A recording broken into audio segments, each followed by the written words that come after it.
المؤمنات والمحصنات من الذين أوتوا الكتاب من قبلكم إذا أتيتموهن أجورهن محصنين غير مسافحين ولا متخذي أخدان ومن يكفر بالإيمان فقد حبط عمله وهو في الآخرة من الخاسرين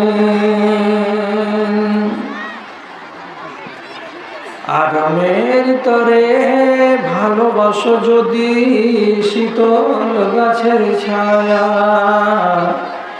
আখেরাত লাগি করো কিছু কাজ ছাড়ো দুনিয়ার মায়া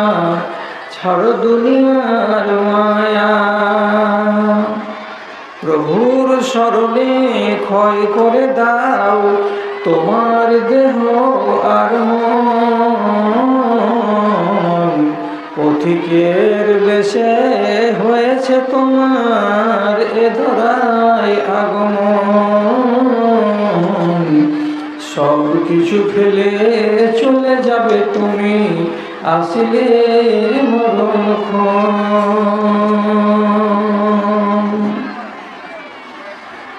শূন্য হাতে এসেছিলে ভবে শূন্য হাত চলে যাবে ধনার জন গাড়ি আর বাড়ি সবই পড়িয়া রবে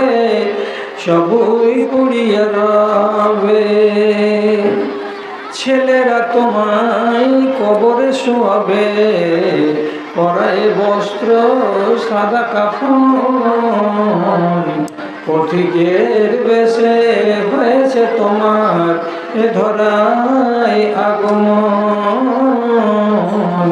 সব কিছু ফেলে চলে যাবে তুমি আসিলে মরণক্ষণ রে আসিলে মরণক্ষণ। আচ্ছা, মাননীয় আজকের সভার সভাপতি, অন্যান্য শিক্ষকবৃন্দ এবং এদিক ওদিক থেকে পতঙ্গের মতো অসংখ্য ও অগণন মাত্রায় ছুটে আসা আমার আদরের স্নেহের মায়েরা, বোনেরা ও খালারা, আমি নিজের মনের কথাটা বলে দিতে চাইছি। তা হলো এই যে বাটনা মাদ্রাসাতে মেয়েদের জন্য আলাদাভাবে দিনের বেলায় প্রোগ্রাম করাটা এবার চতুর্থ কিংবা পঞ্চম বছরে পড়ল। তাহলে তোমাদের সুবিধার জন্য এটা করা হয়েছে, যাতে পুরুষদের সঙ্গে তোমাদের রাস্তায় চলতে গিয়ে অসুবিধা না হয় এবং তোমরা সম্মানের সাথে এসে স্বতন্ত্রভাবে কিছু কথাবার্তা শুনে এখান থেকে যেতে পারো। তো মোটামুটি 4 বছর হয়ে গেল এইভাবে আমাদের জালসা করা। এখন আমি যেটা কথা বলছি, বারবার প্রতি বছর যেখানে বয়ান রাখা হচ্ছে তোমাদেরকে শুধরাবার জন্য, তোমাদেরকে ঠিক করার জন্য, কিন্তু তোমাদের লক্ষণগুলো বলছে না, তোমাদের ব্যবহারগুলো বলছে না যে তোমরা এত ওয়াজ শোনার পরে কিছুটা বদল হয়েছে। তুমি নিজেকে জিজ্ঞেস করো যে এখন আমাদের হাতে সূর্য ডুবতে 1 ঘন্টা আর টাইম বাকি আছে, এভাবে যদি দাঁড়িয়ে থাকবে তো তাহলে ভালো ছিল যে তুমি বাড়িতেই থাকতে। এখানে এসে যদি বিশৃঙ্খলা করবে তো তাহলে তোমার ভালো ছিল যে তোমার গলিতে বসে বসে তুমি তোমার ধান্দা করতে। আমি নিজের কথা বলছি, যে আগের মতো করে চিৎকার করে চেঁচিয়ে আমি আর মানুষকে বলতে পারছি না, আর তোমাদেরকে যে কন্ট্রোল করতে পারবো ওই রকম আর শক্তি আমার কাছে নেই।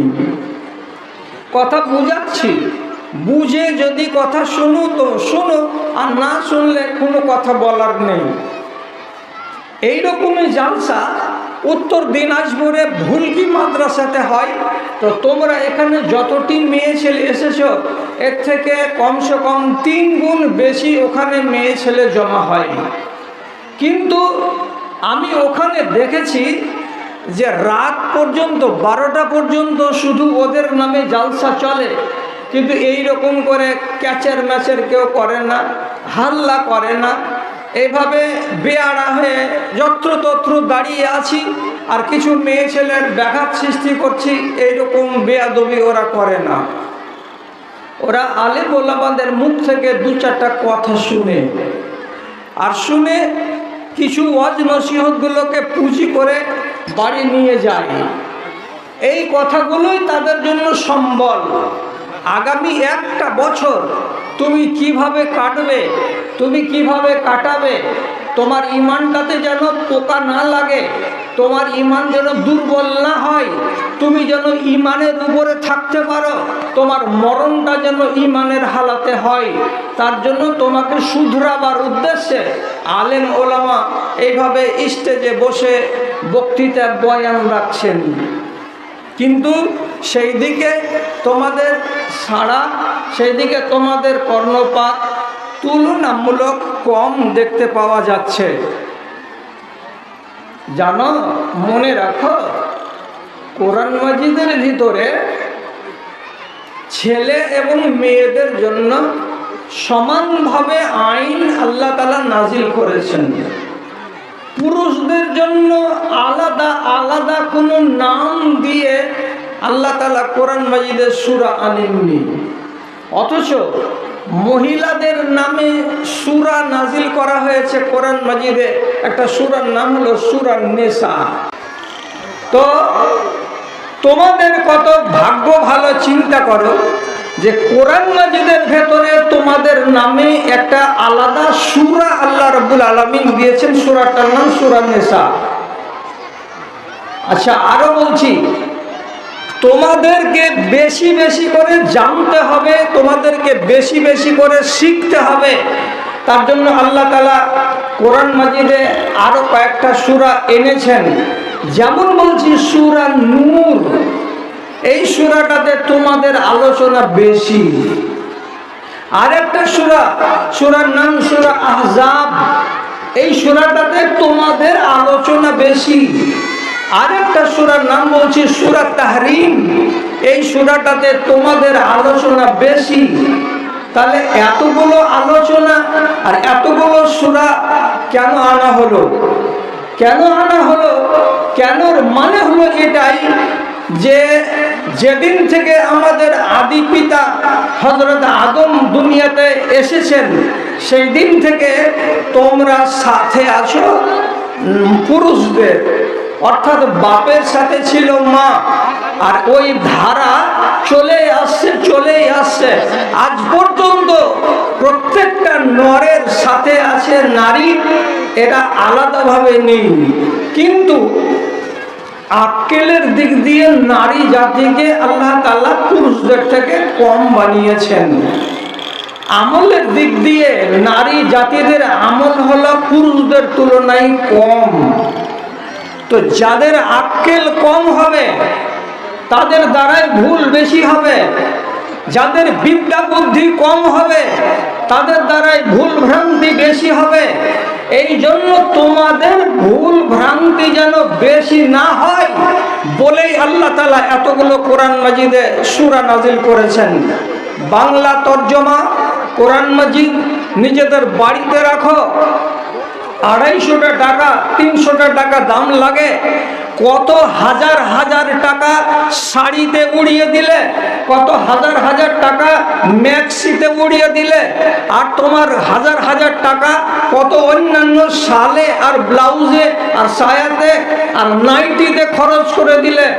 একবার নিজের দিনটাকে, নিজের ইমানটাকে মজবুত করে রাখার পবিত্র উদ্দেশ্য নিয়ে তোমাদের উচিত যে তোমরা নিজেদের স্বামীকে বলে একটা বাংলা কোরআন মাজিদগুলো রাখবে, আর বাড়িতে মাঝে মাঝে মাঝে মাঝে বাংলা তর্জমাতে সূরা নেসাকে পড়ে শেষ করো, সূরা নূরকে পড়ে শেষ করো, সূরা তাহরিমকে পড়ে শেষ করো, সূরা আহজাবকে পড়ে শেষ করো। তোমাদের ঈমান বাড়বে, তোমাদের আল্লাহ রাব্বুল আলামিন আরো বেশি বেশি করে জ্ঞান দেবেন, এবং তোমাদের ভেতরে পরহেজগারি বাড়বে, তোমাদের ভেতরে দ্বীনদারি বাড়বে, এবং তোমাদের ভেতরে যেগুলো বদ্দীনী আছে, তোমাদের ভেতরে যেগুলো বদচলন আছে, সেগুলো আস্তে আস্তে আস্তে দূরীভূত হবে। মায়েরা আমার, আল্লাহ রাব্বুল আলামিনের রাগ জন্মে কার উপরে? হাদিসে আছে যে আয়েলুন মুস্তাকবিরুন, এমন একটা দরিদ্র, এমন একটা গরিব মানুষ, যেই মানুষটার জমি নাই, জামা নাই, সম্পত্তি নাই, অথচ ও নামাজ পড়ে না, এর উপরে রাগ হয় আল্লাহ তাআলার বেশি। কেন? যেই মানুষটার 50 বিঘা জমি আছে, লাখ লাখ টাকা ব্যাংক ব্যালেন্স আছে, সেই মানুষটা যদি নামাজ ছেড়ে দেয়, তাহলে ও আল্লাহ তাআলার সামনে মিথ্যা অজুহাত বলবে, আর বলবে কি জমি দেখতে গিয়ে আমি টাইম পাইনি, টাকা গুনতে গুনতে আমার সময় চলে গেছে, দুনিয়াদারি করতে করতে আমি ফুরসত পাইনি আল্লাহ তোমাকে ডাকার। তাহলে ওর জমি আছে, টাকা আছে, ঘর আছে, সংসার আছে, এগুলো দেখতে গিয়ে আল্লাহকে ডাকতে পাইনি। আর তোমার কি হয়েছিল রে ঠেঠা? তুমি তো গরিব, তুমি তো ফকির, তোমার তো জমিও নাই, ভেস্টের জমিতে বাস করো, আর তোমার তো লাখ লাখ টাকা ব্যাংক ব্যালেন্স নাই, তো তুমি কিসের জন্য আল্লাহ তাআলাকে ভুলে গিয়ে নামাজ ত্যাগ করে বসেছিলে? তো এদের উপরে আল্লাহ তাআলার রাগ হয়। এবার আমি একটা কথা বলছি, আমার এক ওস্তাদের মুখে শুনেছিলাম, মাওলানা আকিব রহমানী রাহিমাহুল্লাহ, উনি বলছেন যে আল্লাহ তাআলা এই সমস্ত মেয়ে ছেলেগুলোকে দেখে রাগ কেন হবে না জি? কেন রাগ হবে মাওলানা? মেয়েদের উপরে আল্লাহ তাআলার রাগ বাড়বে কেন? তো তিনি নিজের আক্কেল থেকে একটা কথা বলেছিলেন, এটা হাদিসের কথা নয়, এটা একজন বড় আলেমে দ্বীনের চিন্তাধারা, এবং তার চিন্তাধারাটা খারাপ নয়। তিনি কি বলেছিলেন? উনি বলেছিলেন যেই মেয়েগুলো প্রতি 2 বছর অন্তর অন্তর মৌতের সাথে দেখা করে, মৌতের সঙ্গে তাদের মুলাকাত হয়, মালাকুল মউত ওকে ছেড়ে দেয়, তখন ও ঘুরে বাড়ি আসে জিন্দা হয়ে বেঁচে থাকে। তো যদি 2 বছর পর পর মেয়েদের মালাকুল মউতের সাথে মুলাকাত হয়, দেখা সাক্ষাৎ হয়, তো তাহলে ওই মেয়েগুলো কিসের জন্য বেদিন হয়? ওরা কেন বেদিন হবে? পুরুষেরা কোনোদিন মালাকুল মউতকে দেখে না, আর ওখান থেকে ফিরে আসে না, দেখে তো একবারই দেখে, আর দেখে তো দেখে মরে যায়, কবরে চলে যায়। আর মেয়ে ছেলেগুলা তার জীবনে অন্তত 4 বার 5 বার মউতের সঙ্গে মুলাকাত করে। ওই যে মাওলানা, কথাটা বোঝা গেল না। কথাটার মানে হলো এই, যে নারীর বাচ্চা ভূমিষ্ঠ হয়, অর্থাৎ যে নারী গর্ভবতী হয়, তার পেট থেকে যখন বাচ্চা ভূমিষ্ঠ হয়, দুনিয়াতে আসে, তখন সেই নারীকে জিজ্ঞেস করুন তো, আপনি একজন আরেকজন রমণীকে জিজ্ঞেস করে জানতে যাবেন? এটা জানার বিষয় নয়।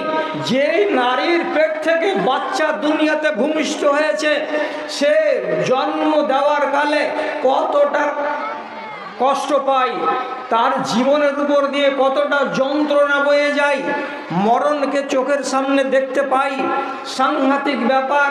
যদি আল্লাহ রাব্বুল আলামিনের এমনটা আদেশ হয়ে যায় যে বাচ্চাটা ভূমিষ্ঠ হতে দেরি হবে, তো 10 মিনিটের জায়গায় যদি 15 মিনিট হয়, আধ ঘন্টার জায়গায় যদি 1 ঘন্টা হয়ে যায়, তাহলে তোমার ওই বাচ্চাকে জন্ম দিতে গিয়েই তোমার মরণ হয়ে যাবে।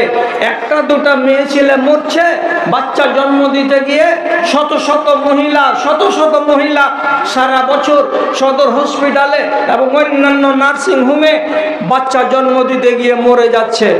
তাহলে মরে যে গেল, কত কষ্টটা হলো ওই টাইমে।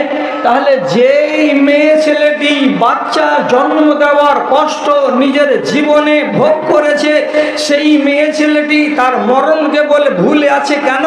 এবং সেই মেয়ে ছেলেটি বেদিন হয়ে থাকবে কেন? তার কাছে দিন থাকবে না কেন?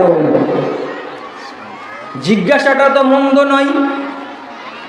পুরুষদের তুলনায় নারীদেরকে দিনদার বেশি হওয়া উচিত, কিন্তু নারীদের সমস্যা আজ পর্যন্ত মিটল না। নারীদের প্রথম নম্বর সমস্যা হলো বিবাহ। নারীদের প্রথম নম্বর সমস্যা বিবাহের পর তাদের দ্বিতীয় নম্বর সমস্যা হচ্ছে তালাক, এবং নারীদের তালাক সমস্যার পরে তাদের মধ্যেখানে এই জীবনটাতে সবচাইতে বড় সমস্যা, সেটা হলো তাদের হিজাব, এটা হলো তাদের পর্দা, তাদের হায়া এবং তাদের শরম। কোনোটা মশলাতে মায়েদেরকে আর বোনেদেরকে নিজের ঠিক জায়গাতে দাঁড়িয়ে থাকতে দেখতে পাওয়া যায় না। কেন পাওয়া যায় না? কেন?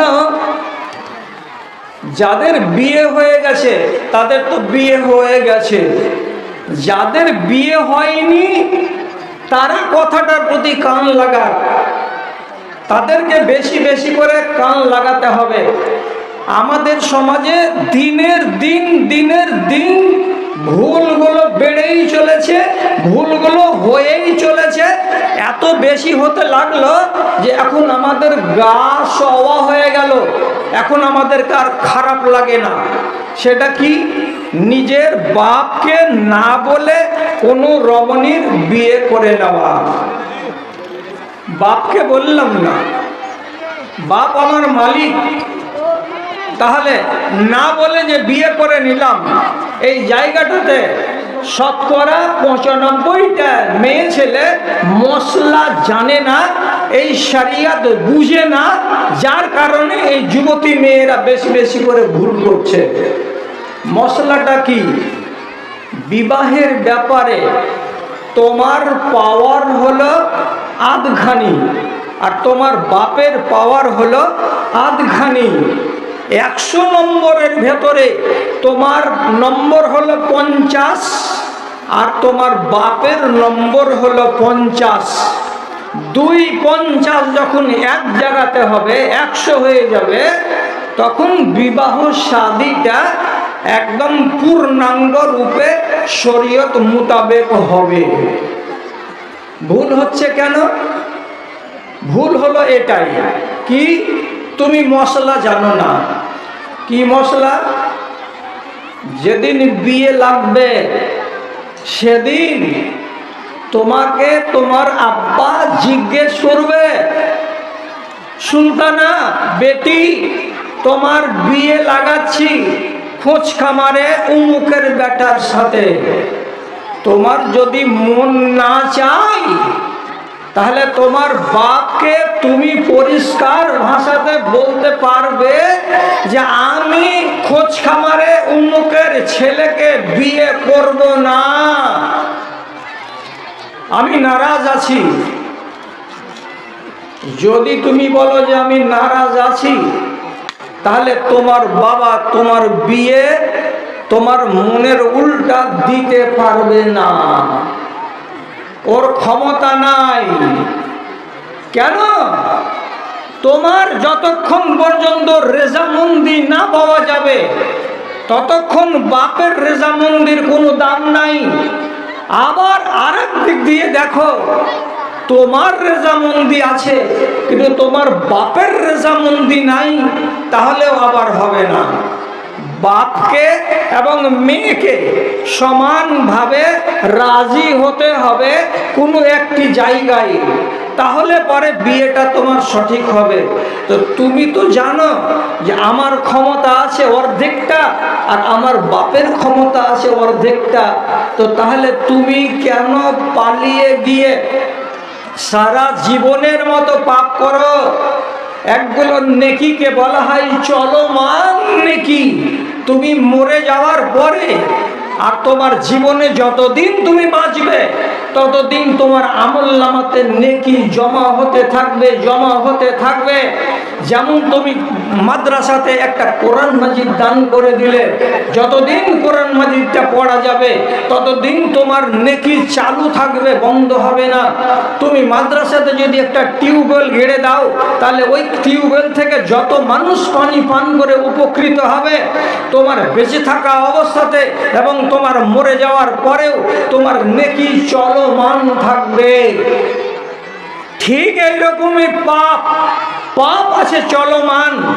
তুমি যদি এমন একটা গুনাহ করো, এমন একটা ভুল কাজ করো জেনে শুনে বুঝে সুঝে, তাহলে সেই গুনাহের কাফারা, গুনাহগুলো তোমাকে যতদিন বেঁচে থাকবে ততদিন তোমার খাতায় জমা হতে থাকবে। এবং এমনও পাপ আছে যেই পাপগুলো তোমার মরে যাওয়ার পরেও তোমার আমলের খাতাতে একদম চলমান গুনাহ হয়ে, চলমান গুনাহ হয়ে চলতে থাকবে, গুনাহ বাড়তে থাকবে, গুনাহ বাড়তে থাকবে। নেকি যেমন চলমান হয় তেমনি গুনাহ চলমান হয়। এবার একটা নারী যদি তার অভিভাবককে না বলে বিবাহ করে নেয়, তাহলে এই বিবাহ হলো হারাম।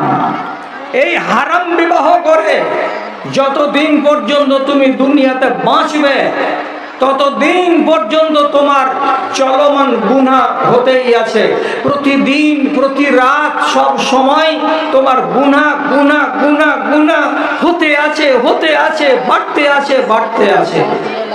যেমন তুমি তোমার বাপকে না বলে বিয়ে করে নিয়ে তোমার নিজের স্বামীকে এক গ্লাস পানি তুলে দিলে, এই নাও পানিটা পান করো। এক গিলাস পানি তোমার স্বামীকে যেমনি তুমি তুলে দিলে তেমনি তোমার নামে 50টা, 60টা, 100টা গুনাহ হয়ে গেল।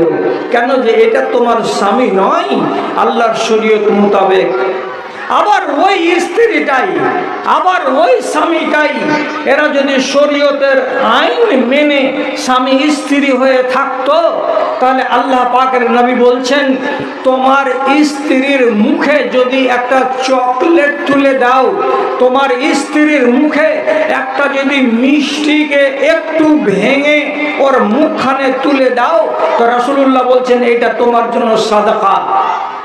তাহলে যদি বিয়েটা হালাল হয়, তাহলে স্ত্রী যদি স্বামীর মুখে তুলে দেয় তো সেটা হয়ে যায় সাদকা, আর স্বামী যদি স্ত্রীর মুখে তুলে দেয় তাহলে সেটা হয়ে যায় সাদকা। আর যেহেতু বিবাহটা হালাল নয়, তার কারণে যতবার তুমি তোমার স্বামীকে পানি বাড়িয়ে দেবে, যতবার তুমি তোমার স্বামীর সামনে ভাত আগিয়ে দেবে, যতদিন তুমি তোমার স্বামীর সাথে বিছানায় শুয়ে থাকবে, যতদিন তুমি তোমার স্বামীর সাথে মেলামেশা করবে, যতটি তোমার পেট থেকে বাচ্চা ভূমিষ্ঠ হবে, এগুলো সব তোমার জন্য গুনাহের জারিয়া, গুনাহের জারিয়া, গুনাহের জারিয়া। তোমার আমলনামা পাপে ভর্তি হয়ে যাবে। শুধু তুমি মাথা মোটা একটা আইন বুঝো না বলেই এই ভুলটা তুমি করে যাচ্ছ। যেখানে তোমার বিয়ে লাগাই, তোমার মন না হলে তুমি কেন বলতে পারছো না তোমার বাবাকে যে আমি এখানে বিয়ে করব না? তোমার উল্টা তোমার বাবা বিয়ে দিতে পারবে না। সহিহ হাদিস বলছি, ভালো করে বুঝতে চেষ্টা করো। আবু দাউদ শরীফে হাদিস আছে, একটা যুবতী বেটি ছেলে, নওজোয়ান একটা মেয়ে ছেলে রাসূলুল্লাহর কাছে এসেছে, এসে শিকায়ত করে বলছে, আল্লাহ পাকের রাসূল, আমার বাপ আমার ইচ্ছার বিরুদ্ধে ওর ভাতিজার সঙ্গে আমার বিয়ে দিয়ে দিয়েছে। আমি আমার চাচাতো ভাইকে বিয়ে করতাম না। আমি যতখানি গুণী, আমি যতখানি জ্ঞানী, আমার যতখানি আল্লাহ তাআলা রূপ এবং সৌন্দর্য দিয়েছে, আমার মতে একটা মেয়ে ছেলের জন্য ওই ছেলেটা যোগ্য নয়, আমি ওকে বিয়ে করতাম না। কিন্তু আমার আব্বা আমার ইচ্ছার বিরুদ্ধে, আমার রেজামন্দি নেয়নি, আর না নিয়ে জোর করে আমার চাচাতো ভাইয়ের সঙ্গে আমার বিয়ে দিয়ে দিয়েছে। আমি কি করতে পারি আল্লাহ রসুল? রাসূলুল্লাহ সাল্লাল্লাহু আলাইহি সাল্লাম বলছেন, ওই ছেলেটার উপরে তোমার ইচ্ছা নাই? বলে না, নাই। এই বিয়েটাতে তুমি রাজি নাও? বলছে না, নই। তখন আল্লাহ রসুল সাল্লাল্লাহু আলাইহি সাল্লাম বলছেন, ফাজআলাল আমরু ইলাইহা, ওকে বলছেন, এই মেয়ে ছেলে শোনো, তোমার বাপ তোমার ইচ্ছার বিরুদ্ধে বিয়ে দিয়েছে, তুমি হ্যাঁ বলনি, তুমি রাজি ছিলে না, আর তোমার নারাজ থাকা সত্ত্বেও জোর করে তোমার বাপ এই ছেলেটার সঙ্গে বিয়ে দিয়ে দিয়েছে। এই বিয়েটা হবে না। যদি তুমি রাজি থাকো আর এটাকে মেনে নাও, তাহলে পরে বিয়ে রাজি আর বিয়ে ঠিক। আর তুমি যদি বলো যে আমি মানলাম না, তাহলে এই বিয়েটা বিয়ে হয়নি, বেকার, নষ্ট হয়ে গেছে। সুতরাং তুমি আলাদা হয়ে যেতে পারো, অথবা তোমার বাপের ফয়সালাটাকে যদি মেনে নাও, তো তাহলে সংসারটা গঠন করতে পারো।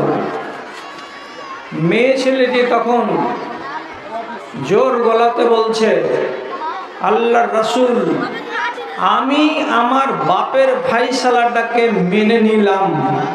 যখন বড় মুখ করে আমার বাপ আমার বিয়ে দিয়ে দিয়েছে, তখন আমি এটা মেনে নিলাম। কিন্তু আমি সারা দুনিয়ার মেয়ে ছেলেকে বাতলে ইচ্ছা না থাকে, তাহলে তার বাপের কোনো ক্ষমতা নাই অন্য কোনো ছেলের সঙ্গে তার বিয়ে লাগিয়ে দেওয়া। তার কোনো ক্ষমতা নেই নিজের মেয়ের মর্জির বিরুদ্ধে কোনো জায়গাতে শাদীকে নির্বাচন করে দেওয়া। অতএব এটা দুনিয়ার মানুষেরা, দুনিয়ার মেয়েরা, তোমরা শিখে নাও, তোমরা জেনে নাও যে বাপ গা জড়ি করে তোমার বিয়ে দিতে পারবে না যদি তোমার অনুমতি না থাকে। এবার আমি আসল কথাতে ফিরে আসছি। তোমার ইচ্ছা আছে কোনো এমন একটা ছেলেকে বিয়ে করার, যেই ছেলেটাকে তুমি নিজের মনে ভেবেছো এটা ভালো হবে, তাহলে তোমার যারা সম্পর্কের লোক আছে, পারলে নিজের বাপকে, আর না যদি পারো বাপকে বলতে, তো তোমার সম্পর্কের লোককে, তোমার মাকেই বলো, তোমার দাদিকে বলো, তোমার ফুফুকে বলো, তোমার বড় বোনকে বলো, এই কথাটা স্পষ্ট করে বলো যে আম্মা, আমার ইচ্ছা হচ্ছে অমুক গ্রামের অমুক ছেলেটাকে যদি তার সঙ্গে আমার বিয়ে লাগানো হয় তো ভালো হবে। সেই ক্ষেত্রে তোমার আব্বা ফয়সালা করবে, জানবে, যাচবে, পরীক্ষা করবে, করার পরে তোমাকে একটা ফয়সালা দেবে। যদি ছেলেটা ভালো না হয়, তাহলে তোমার আব্বা পরামর্শ দেবে, বেটা ওখানে বিয়ে করিও না, ছেলেটার রং সুরাত ভালো কিন্তু ছেলেটার ব্যবহার ভালো নয়, ছেলেটা মদ খায়, ছেলেটা রাতের বেলায় বাড়ি আসে না, এদিক ওদিক দৌড়ে বেড়ায়, ওর বদচলন সবাই চিনে, সবাই জানে, কাজে ওর চেহারা দেখে তুমি ভুলিও না। বাপ যদি তোমাকে সত্য সংবাদ দেয়, তাহলে বাপের সংবাদটাকে তোমাকে মেনে নিতে হবে। আর বাপ যদি আচ্ছা বাবনেরা, আপনারা যারা গেটের দিকে দাঁড়িয়ে আছেন, আপনাদের কাছে আমাদের বাচ্চারা যাচ্ছে ব্যাগ নিয়ে, এত দূর পর্যন্ত আপনারা আসতে পারছেন না, তার জন্য ছোট ছোট বাচ্চা আপনাদের কাছে ঘুরছে। আপনি সালিয়ানা দান, যেটা আপনার আব্বার নামে, মায়ের নামে, শ্বশুর শাশুড়ির নামে, দাদা দাদির নামে স্বামীর নামে ভাইয়ের নামে দিব মনে করে এসেছেন, দানটা আমাদের বাচ্চাদের ব্যাগে অবশ্যই দিয়ে দিবেন, ভুলবেন না। আর আপনাদের সুনাম আমি বদরুদ্দোজা বলছি, বাটনা মাদ্রাসার প্রাঙ্গণে যতটি মেয়ে ছেলে আপনারা এসেছেন, আপনাদের সুনাম আমি বিহারে আর পশ্চিমবাংলার অন্যান্য জেলাতে যেখানে যাই আমি সুনাম করি আপনাদের। কি বলে একাত্তর যদি ঝুঠা ভুল হয়ে যায় আল্লাহ আমাকে মাপ দিবে। গত পরশুদিন জালসাতে বললাম রাঙ্গাইপুরে যে বাটনা মাদ্রাসার মেয়ে ছেলেরা গত বছর বাটনা মাদ্রাসায় দান দিয়েছে তো 1,96,000 টাকা। তাহলে আল্লাহ এর আগে কত ভালো মানুষ করেছে। আবার বলেছিলাম যে ওরা 75টা আংটি দান দিয়েছে মাদ্রাসাতে, আর চেন পড়েছে, বালা পড়েছে, সোনার গয়না পড়েছে, সুন্নাতি দান করেছে। আর আমি যখন ওদের জন্য দোয়া করলাম রাঙ্গাইপুর মাদ্রাসায়, তো সেই দোয়াতে তোমাদেরকেও শরীক করলাম, কারণ যে তোমরা আমাকে খুব ভালোবাসো এবং আমার হাতে তোমরা যথেষ্ট প্রতি বছরই দান দাও এবং কথাবার্তাগুলো শুনেও থাকো, তার জন্য তোমাদেরকে খুব ভালোবাসি। তো যাই হোক, টাকা যেটা নিয়ত করে এনেছো সেই টাকাটা অবশ্যই আমাদের বাচ্চাদের হাতে দিয়ে দাও। তো আচ্ছা ঠিক আছে, ঠিক আছে। কে একটা ছোট চেন দিয়ে পাঠিয়েছে, আল্লাহ তাআলা ওর দানকে যেন কবুল করে। আচ্ছা চলে আসছি এই বিষয়ের দিকে আমি অল্পক্ষণের মধ্যেই। তো সেটা বলছিলাম যে আব্বা যদি জানতে পারে, রিপোর্ট পাই ছেলে ভালো নয়, তাহলে তোমাকে মেনে নিতে হবে। দিদিমণি, তোমার চোখে যেইটুকু আল্লাহ পাওয়ার দিয়েছেন ওর থেকে বেশি পাওয়ার তোমার বাপের চোখে আছে। তুমি কোনো সংসারের হাল জানো না। একটা ছেলেকে দু নজরে দেখে যদি ভালো লেগে যায়, তার ভেতর পর্যন্ত দেখার ক্ষমতা তোমাকে দেয়নি। তোমার আক্কেল হলো কম এবং তোমার ইলম হলো কম, তোমার বিদ্যা হলো কম। এই জন্য একাই তুমি ফয়সালা করতে পারবে না। নারীদের প্রত্যেকটা মাসে মাসে মাসিক হয়, যে 4 দিন মাসিক হয় সেই 4 দিন নারীরা কোরআন পড়তে পায় না, নারীরা নামাজ পড়তে পায় না। তাহলে তোমার 4 দিনের ইবাদত একটা পুরুষের থেকে কম। যে কোনো নারীর বাচ্চা ভূমিষ্ঠ হয়, সেই নারীটা অন্তত 15 দিন 20 দিন 1 মাস নামাজ পড়তে পায় না, রোজা রাখতে পায় না। তাহলে 1 মাস তোমার রোজা ছাড়া পড়লো, 1 মাস তোমার নামাজ ছাড়া পড়লো, তোমাকে ওই নামাজ ঘুরাতে হবে না। কিন্তু একটা বেটা ছেলের জীবনে নামাজ ছুটে না। অতএব ওদের ইবাদতের কাছে তোমার ইবাদত লাগবে না, ওদের বিদ্যা বুদ্ধির কাছে তোমার বিদ্যা বুদ্ধি লাগবে না। তার জন্য পুরুষের আক্কেলকে আল্লাহ তাআলা প্রাধান্য দিয়েছেন এবং নারীদের আক্কেলকে একজন বাপের অধীনস্থ করে রেখেছেন, যাতে বেটি নিজের মনে মনে ফয়সালা না করে। আর যদি করে দাও আর করে দিয়ে যদি চলে যাও, তাহলে জেনে রাখো 1 নম্বর গুনাহ তুমি করলে, তুমি তোমার বাপের আমানতে খিয়ানত করলে। প্রত্যেকটা বেটি ওর বাপের আমানত, যতদিন পর্যন্ত তুমি তোমার বাপের কাছে আছো, যতদিন পর্যন্ত তোমার বাপ তোমাকে খেতে দেয়, তোমাকে কাপড় দেয়, তোমাকে আয়েশ আরামের জিনিস দেয়, অতদিন পর্যন্ত তোমার বাপের তুমি আমানত। আর সেই আমানতে তুমি খিয়ানত করলে। কেমন করে খিয়ানত করলে? বাপকে না বলে নিজের ইচ্ছাতে তুমি বিয়ে করলে। এটা হলো 1 নম্বর গুনাহ। আর 2 নম্বর গুনাহ, যতদিন পর্যন্ত এই বিয়েতে তুমি থাকবে ততদিন পর্যন্ত তোমার পাপের চাকা ঘুরতেই থাকবে, ঘুরতেই থাকবে, ঘুরতেই থাকবে। মায়েরা, আজকে আমাদের দেশের মেয়েরা কেন এই রোগে আক্রান্ত হলো? তার জন্য যারা মা, যারা বেটির মা, তোমরা দায়িত্ব নিবে না? তোমরা কি এর জন্য দায়ী নও? তোমরা দায়ী। রাসূলুল্লাহ বলেছেন, ওয়াল মারাতু রাইয়াতুন ফি আহলে বাইতে যাওজেহা। একটা মেয়ে ছেলে তার স্বামীর সংসারে তার বেটাকে বেটিকে দেখা, তার মাল ধনের হেফাজত করার দায়িত্ব নেওয়া, এগুলো হচ্ছে তার দায়িত্বে। অতএব কিয়ামতের দিন তোমাকে জিজ্ঞেস করা হবে, তুমি যে মালিক ছিলে, তুমি যে মা, তো তুমি মা বেঁচে থাকতে গেলে তোমার বেটি বদচলন হলো কেন? কিসের জন্য তোমার বেটি পর্দা করে না? কিসের জন্য তোমার বেটি বেহায়ার মতো ঘুরে বেড়ায়? কেন তোমার মেয়ে তোমার কথা না শুনে মাথার কাপড় ফেলে দিয়ে, বুকের কাপড় আধা খুলে দিয়ে পরের বেটার বরযাত্রী চলে যায়? কিসের জন্য তোমার মেয়ে নামাজ আদায় করে না? এই জিজ্ঞাসাটা মায়ের কাছে থাকলো। কিয়ামতের দিন তোমাকে জিজ্ঞেস করা হবে, কে? নিজের নামে আর মা বাবার নিজের নামে আর মা বাপের নামে। আমার এই খালাজান 4টা ছোট ছোট বালা আর একটা চেন দান করেছে। আল্লাহুম্মা সাল্লি আলাইহা আল্লাহুম্মা বারিক আলাইহা। পরওয়ারদিগারে আলাম, তোমার এই বান্দি যে আশায় দান করেছে, আল্লাহ তুমি তার আশাকে পূরণ করো।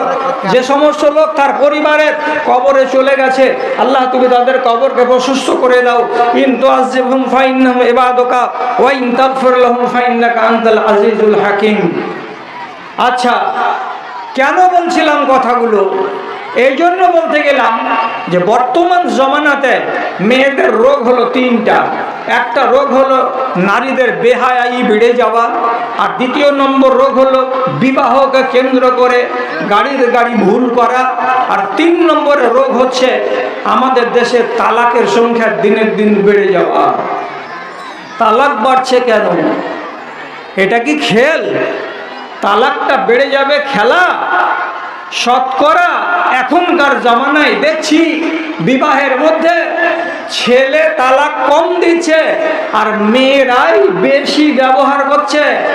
1 মাস যাই না, 6 মাস যাই না, কাজের কাছে গেল, রাতারাতি তালাক দিয়ে স্বামীকে ডিভোর্স পাঠিয়ে দিল, আর দিয়ে বলছে আমি ওর ভাত খাবো না। এত শখ করে বিয়ে করে তালাক কেন দিবা? তালাকটা তো খেলা নয়। আল্লাহ পাকের নবী হাদিসের মধ্যে বলছেন, লা তাসআলিল মারাত তালাকাহা মিন যাওজিহা। কোন স্ত্রী যেন তার স্বামীর কাছে তালাক না চায়। বিনা কারণে কোন স্ত্রী তার স্বামীর কাছে তালাক চাইবে না। যদি তালাক চাই তাহলে রাসূলুল্লাহ বলছেন হারামুন আলাইহা রায়হাতুল জান্নাতে, ওই বেটি ছেলেটা জান্নাতে যাবে না, জান্নাতের সুগন্ধি পাবে না, আল্লাহ তাআলা তাকে জান্নাত থেকে বঞ্চিত করে দেবেন। তালাক খেলা নয়।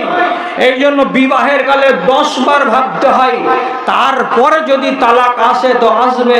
তাছাড়া খেলাধুলা মনে করে যেমন বিবাহকে তুমি খেলা বানিয়ে দিয়েছো, তেমনি তালাকটাও আজকাল খেলা হয়ে গেল। তালাক কখন দেওয়া চলে, তালাক কোন সমাজে জায়েজ আছে তোমার চাওয়া, এগুলো কি কেউ বলেছে তোমাকে? কেউ বলেনি, তুমি শিখোনি, তুমি জানোনি, তার জন্য মন চাইলেই তালাক নিয়ে নিলে, আর জিন্দেগির মতো তোমার উপরে আল্লাহর জান্নাত হারাম হয়ে গেল। কখন তালাক নিতে হয়? আমি একটা কথা বলছি, কি স্বামী যদি তোমার অধিকার রক্ষা না করে, তোমাকে যদি খেতে না দেয়, তোমাকে যদি শাড়ি না দেয়, তোমাকে যদি সায়া না দেয়, তোমাকে যদি তেল কাপড় ব্লাউজ এগুলো যদি না দেয়, আর গজুয়ার মতো ঘুরে বেড়ায় আর বড় বড় চোখ করে তাকাই, তাহলে জানতে হবে এই স্বামী তোমার অধিকার রক্ষা করবে না। তখন তোমাকে কোনো একটা আলেমের কাছে গিয়ে খোলা করে নিতে হবে, মানে এই নিকাহটাকে আমি মুক্তি চাইছি। তখন তোমার বিবাহটাকে ভঙ্গ করা বা মুক্ত হয়ে যাওয়াটা জায়েজ আছে। যদি জানতে পারা যায় তোমার এই স্বামী বদ চরিত্রবান, আগে জানতে পারোনি। কেমন বদ চরিত্রবান? এক ওয়াক্তের নামাজ পড়ে না, একটা রোজা রাখে না, এবং মদখোর, রাত্রি 11টা 12টায় বাড়ি আসে, আর টলতে টলতে বাড়ি আসে, আর আজে বাজে কথা বলে। যদি এটা বিবাহের আগে জানতে না পেরে থাকো, আর বিবাহের পরে যদি জানতে পারো স্বামী আমার মদখোর এবং বেদিন ফাসেক ফাজের, তাহলে তুমি কোনো আলেমের কাছে যাও, আর যাওয়ার পরে তুমি তুমি নিকাহটাকে তোমার আজাদ করে নাও, তুমি খোলা করে নিয়ে ওর ভাত তুমি হারাম করে নাও জীবনের উপরে, তাহলে তোমার জন্য বিবাহটাকে নষ্ট করা জায়েজ আছে। তাছাড়া বিনা কারণে জায়েজ নয়। বিবাহ করেছিলে, কথার কথা বলছি, আর তখন তোমার স্বামীর মুখের ভাষা ছিল খুব মিষ্টি, ফোনে ফোনে খুব মিঠা মিঠা তোমাকে কথা বলে বিয়ে করে নিয়েছে। এখন যদি তার মুখের ভাষা খারাপ হয়, তার মানে কি? তোমাকে অপমান করছে কথাই কথাই। 5টা মেহমান এলো তোমার বাড়িতে, তো মেহমানের সামনে তোমার সুনাম করবে কি তোমার বদনাম করছে। জঘন্য ভাষা মুখে ব্যবহার করে বলছে, এই যে দেখছো আমার বাড়িতে, আমার আঙ্গনাতে এই ফালতুটা, আমি তো ভালো ভাষা বললাম, আরে উত্তি কুত্তি যুক্তি যত রকমের ভাষা লাগে এগুলো ভাষা বলে। আর বলার পরে বলে এইটাকে কি করতে এনেছিলাম, এ হাড়কুড়ানিকে এনে আমার জিন্দগি বরবাদ হয়ে গেল। তো পরের সামনে নিজের স্ত্রীর বেইজ্জত করা, এবং ওর বাপকে গালি দেওয়া, ওর মাকে গালি দেওয়া, আর কথায় কথায় যদি বলে শালা ছোট লোকের বাচ্চা, কথায় কথায় যদি বলে ন্যাংটার বাচ্চা, কথায় কথায় যদি বলে শালা কি ধরনের জঘন্য পরিবারে আমি বিয়ে করেছিলাম, এইরকম করে স্ত্রী যদি মর্যাদা হানি করে স্বামী সপ্তাহে 1বার 2বার 4বার করে, তাহলে তুমি কোনো আলেমের কাছে যাও, আর যাওয়ার পরে তুমি খোলাটা ওখান থেকে করে নিতে পারো। চেহারা দেখে বিয়ে করলে, আর বিয়ে করার পরে এখন দেখতে পাচ্ছ যে ছেলেটার চেহারা যত সুন্দর, ছেলেটার ভিতর অত সুন্দর নয়। তার মানে কি? শরমের কথা এটা। ছেলেটার ভেতরে যদি পুরুষত্ব না থাকে, ছেলেটার ভেতরে যদি তার যৌবন, যদি তার ভেতরে মর্দাঙ্গী না থাকে, আর যদি নিজের স্ত্রীর কাছে সে যেতে না পারে, সহবাসে যদি অক্ষম হয়, আর কোন নারী যদি জানতে পারে যে এই হলো নপুংস, এটা হলো হিজড়া, এটা হলো নামুরাদ, তো বিবাহ করার পরে তুমি জানতে পারলে, আগে জানতে পারোনি, তাহলে তোমাকে শরিয়ত অনুমতি দিয়েছে কোনো আলেমের কাছে যাও। পাটনার সদর আছে, ভাদু মাদ্রাসার সদর আছে, কাকুয়ামারির সদর আছে, ওখানে যাও, আর যাওয়ার পরে তুমি দরখাস্ত করে তোমার স্বামীর কাছ থেকে তুমি খোলা করে নাও। কেন? তোমার সংসার টানতে আমি আসিনি, আমি বাচ্চা জন্ম দিব, আমি মা হব, আমার নসল হবে, এই জন্য আমি বিয়ে করেছি। আর তোমার দ্বারাই বাচ্চা জন্ম দেওয়া সম্ভব নয়। তুমি একটা নপুংস, তুমি একটা হিজড়ে, আর আমি তোমার গলি ঝাড় দেব জীবন ধরে, আর আমার পেট থেকে একটা বাচ্চা ভূমিষ্ঠ হবে না, এটা আমি চাই না। এই জন্য তোমার ভাত আমি খাবো না, আমি তোমার কাছ থেকে আলাদা হয়ে যাচ্ছি। এই বলে কোনো নারী যদি কি করে খোলা করে নেয়, তাহলে তার খোলা করে নেওয়া জায়েজ আছে। আরো বলছি, আলেমে দিন আছে স্টেজে বসে, তাদের সঙ্গে তোমরা পরামর্শ করে একটু বেশি যদি মনের তাসাল্লি চাও তো করে নিতে পারো। যদি কোনো স্বামী বলে নিজের স্ত্রীকে ডেকে, তুই যদি খালি তোর মা বাপের বাড়ি খোঁজ খামারে পা দিলি, তাহলে তোর ট্যাংকে ভেঙে গুঁড়া করে দিব রে ঘিন ঘিনা ভাষা শালি। কি বললো কথাটা? তুই যদি তোর বাপের বাড়িতে পা দিলি, তোর বাপের আর তোর মার যদি তুই খালি মুখ দেখতে গেলি, তাহলে তোকে বুড়া করে দেবো, নাই তোকে তালাক দিয়ে দিব, নাই তোকে এই করবো, নাই তোকে সেই করবো। এইরকম কথা বলে যদি কুবাক্য করে, আর ও যদি তোমার উপরে বেল লাগিয়ে দেয়, আসলেই তোমাকে 4 বছর ধরে এখন পর্যন্ত তোমাকে বাপের বাড়ি যেতে দেয় না, তার মানে কি তোমার বাপ থেকেও বাপ নেই, তোমার মা থেকেও মা নেই, তোমার বাপ অসুস্থ হয়ে পড়ে আছে, একবার করে বলছে আমার বেটি মানোয়ারাকে ডেকে এনে দে তোরে, আমার ছেলেকে আমি একবার ঘুম মারার আগে, ওখান থেকে বাপ মানোয়ারা মানোয়ারা মানোয়ারা করছে, আর এখানে জালেম স্বামী বলছে ও মরুগা তুই যেতে পারবি তুই যেতে পারবি না। যদি এইরকম করে স্বামী কোয়াসানি জুড়ে দেয়, তাহলে তোমাকে আল্লাহর শরীয়তের পাওয়ার দেওয়া আছে, যাও ইলিয়াস মৌলভী সাহেবের কাছে গিয়ে একটা দরখাস্ত লিখে দাও, ও ব্যবস্থা করে দেবে। তোমার স্বামীকে তুমি খোলা করে আলাদা করে দাও, আল্লাহ তাআলা তোমার জন্য গুনাহ লিখবে না, এটা তোমার করা উচিত। কেন? যেই মানুষটা সম্পর্ককে বহাল রাখবে না, যেই মানুষটা শিলা রহমীকে পছন্দ করে না, যেই মানুষটা আত্মীয়তাকে ছিন্ন করে দেয়, ওই মানুষটা ইমানদার নয়। আর এমন বেঈমানের কাছে তোমার থাকা চলবে না বলে তুমি তোমার নিকাহকে ভাঙতে পারো। তাহলে এখন আমাদের দেশে কিসের অভাবে এত দেখা দিল? তালাকগুলো খোলাগুলো যে হচ্ছে, তো শতকরা 80টা দেখতে পাওয়া যাচ্ছে কি কারণে তালাক, কারণে তালাক।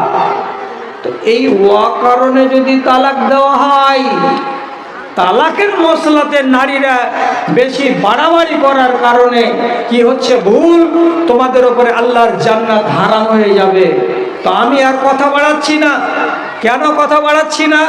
তোমাদের কাছ থেকে সরাসরি কিছু দান আমাকে নিতে হয়, এবং এই এলাকায় বাটনা, খোঁজখামার, রসুনগঞ্জ, আর তারপরে আন্ধারু, বমপাল, বুড়ি বমপাল, চরখি, পাতলাটোলা, আর এদিকের গ্রামগুলো অনেক অনেক তোমরা মেয়ে ছেলে এমন আছো যে তোমরা আমাকে একটু ভালো নজরে দেখো।